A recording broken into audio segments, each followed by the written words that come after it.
अस्सलाम वालेकुम। आज हम एक्स पार्टी प्रोसीडिंग्स और एक्स पार्टी जजमेंट्स या डिक्रीज़ के मुतल्लिक़ थोड़ी बात करेंगे। होता ये है कि जब भी कोई शख्स किसी दूसरे शख्स के ख़िलाफ़ अदालत में केस फ़ाइल करता है, तो अदालत जिसके खिलाफ केस फाइल हुआ होता है, उसको अदालत में बुलाने के लिए और उस केस को के मुतल्लिक़ उसको नोटिस पहुँचाने के लिए कि तुम्हारे खिलाफ किसी शख्स ने ये कोई केस फाइल किया है, ताकि आप आकर के अपना डिफेंड करें, अपने केस को अगर करना चाहते हैं तो कंटेस्ट करें। तो उसको बुलाने के लिए कोर्ट जो है समन या नोटिस जारी करती है। वो जो समन नोटिस होते हैं वो ऑर्डर 5 सीपीसी के तहत मुद्दा अलग जो डिफेंडेंट होता है उस तक पहुँचाए जाते हैं, ताकि वो अदालत में आकर के अपने केस को डिफेंड करे। और अगर ये सारा प्रोसेस जो कि ऑर्डर 5 में दिया गया है, अगर उसको अडॉप्ट किया जाए और उसके बावजूद फिर डिफेंडेंट जिसके खिलाफ केस हुआ है, यानी मुद्दाल है, वो अगर अदालत में नहीं आता, तो फिर अदालत इवेंचुअली उसके खिलाफ एक्स पार्टी प्रोसीड कर देती है, यानी कि उसके खिलाफ एक्स पार्टी एक तरफा कार्रवाई कर देती है। और फिर अदालत मुद्दई मुकदमा को ये ऑर्डर करती है कि ठीक है जी, मुद्दा तो आया नहीं है, तो आप ऐसे करें कि अपनी शहादतें जो है ना, अपने केस की सपोर्ट में, जो भी आपने केस किया है उसकी सपोर्ट में अपनी शहादतें, अपने विटनेसेस जो हैं वो प्रोड्यूस करें, उनके बयान रिकॉर्ड करवाएं। और उसके बाद फिर जो है, जब ये मुद्दई मुकदमा जो होता है वो अपनी एक्स पार्टी एविडेंस रिकॉर्ड करवाता है, तो फिर उसके बाद अदालत उसके ऊपर अपनी जजमेंट देती है, अपनी डिक्री जारी करती है। तो इस तरह से एक एक्स पार्टी प्रोसीडिंग होती हैं और एक्स पार्टी डिक्री जारी होती है। ये एक उसका मुख्तसर सा तरीका मैंने बताया आपको। बहरहाल, ये ज़रूरी नहीं होता कि जो भी आपने क्लेम किया होता है कोर्ट के सामने, वो चूँकि पार्ट आपका केस एक्स पार्टी हो गया है, तो अब वो डेफ़िनेटली जो कुछ आपने क्लेम किया है वो सारा कुछ ही कोर्ट ने आपको दे देना, ऐसा भी नहीं होता। कोर्ट बाज़ दफ़ा ये भी देखती है कि क्या आपका दावा जो है वो मेंटेनेबल भी था कि नहीं, कहीं वो टाइम बार तो नहीं था कि आप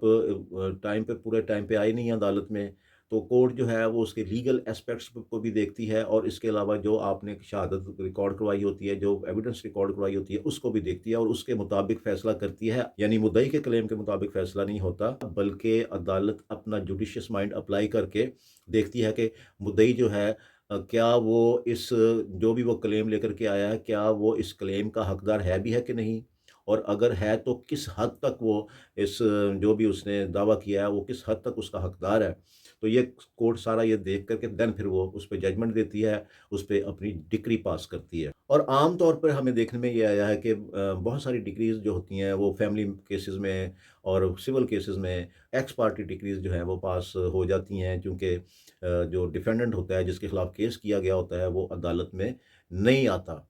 तो उसके खिलाफ एक्स पार्टी एक तरफ़ा डिक्री जो है वो पास हो जाती है। अब होता ये है कि अगर तो डिफेंडेंट को पता चले कि उसके खिलाफ केस हुआ है, और अभी उसकी जो भी उसके खिलाफ केस था वो उसकी एक्स पार्टी प्रोसीडिंग्स हुई हैं, तो वो उन एक्स पार्टी प्रोसीडिंग्स में अपनी एप्लीकेशन दे देता है कि जनाब, मेरे खिलाफ जो एक्स पार्टी कार्रवाई हुई है, यानी एक तरफ़ा जो कार्रवाई मेरे खिलाफ हुई है, उसको सेट असाइड किया जाए, उसको ख़त्म किया जाए, मनसूख किया जाए, और मुझे मौका दिया जाए अपने केस को डिफेंड करने का। तो उस सूरत में आम तौर पे अदालत ये इस बात को मद्देनज़र रखते हुए कि जो भी केस है, जो भी कोर्ट में केस आता है, वो मेरिट पे डिसाइड होना चाहिए। यानी दोनों पार्टीज़ को सुन कर के डिसाइड होना चाहिए, ताकि जो इंसाफ़ के तकाज़े हैं वो प्रॉपर पूरे हो सकें। तो फिर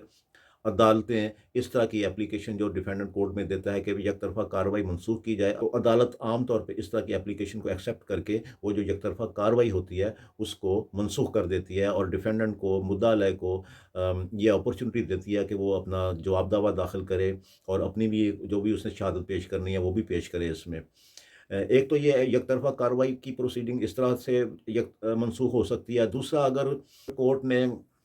एक तरफ़ा कार्रवाई करने के बाद प्लेंटिफ की तमाम गवाहियाँ, जो शहादतें थी, एविडेंस थी, वो रिकॉर्ड की, और उसके ऊपर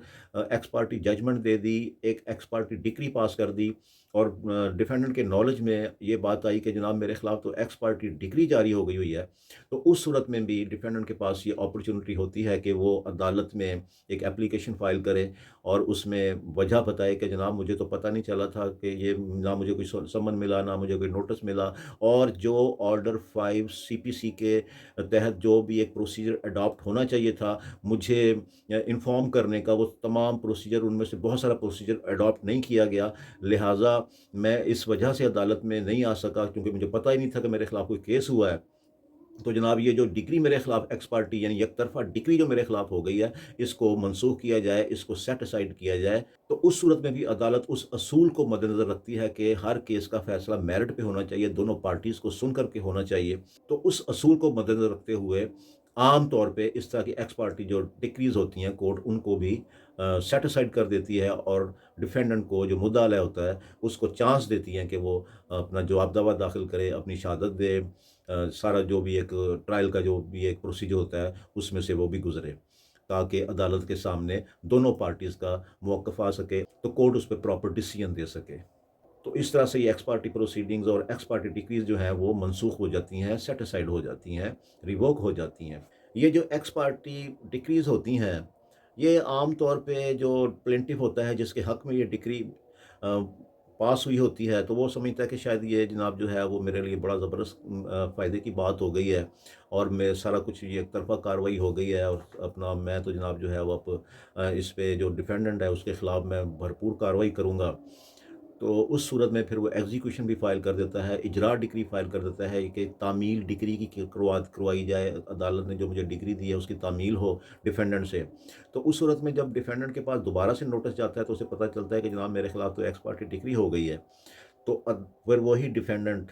عدالت میں آ کر کے وہ اپلیکیشن دیتا ہے کہ جناب مجھے تو پتہ ہی نہیں تھا کہ میرے خلاف ایکس پارٹی پروسیڈنگز ہو گئی، میرے خلاف ایکس پارٹی ڈگری ہو گئی،